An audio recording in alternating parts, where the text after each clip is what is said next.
सुभद्रा योजना को नहीं आसिला बहुत बड़ खुशी खबर।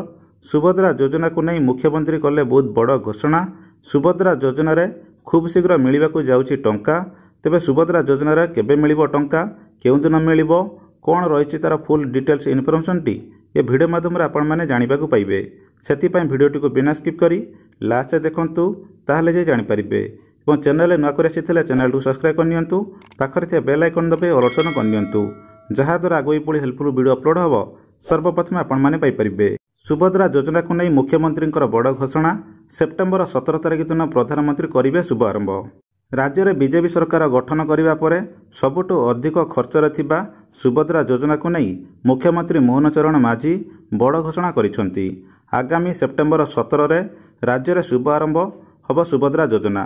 प्रधानमंत्री नरेंद्र मोदी जन्मदिन अवसर में सुभद्रा योजनार टंका रिलीज हेब। प्रधानमंत्री नरेंद्र मोदी ओडिशा आसी सुभद्रा योजना लॉन्च करिवे बोली मुख्यमंत्री मोहन चरण माझी कहिसेंती।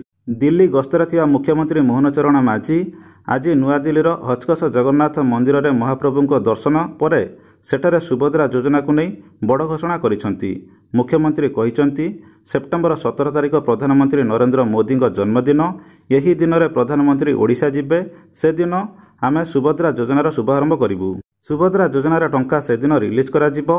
एथि सहित एही कार्यक्रम रे राज्यर 5 लाख महिला जोग देबे बोली मध्य मुख्यमंत्री कहिसेंती। सूचनायोग्य सुभद्रा योजनार ओडिशार सबु महिला मानकु 50,000 टंकार कैश भाउचर एने गत किछि दिन तले उपमुख्यमंत्री तथा महिला और शिशु विकास मंत्री प्रभाती परिड़ा कहिथिले। सुभद्रा योजनार कैबिनेट रे मोहर बाजी सारिछि पर ड्राफ्टिंग स्टेज रे अछि।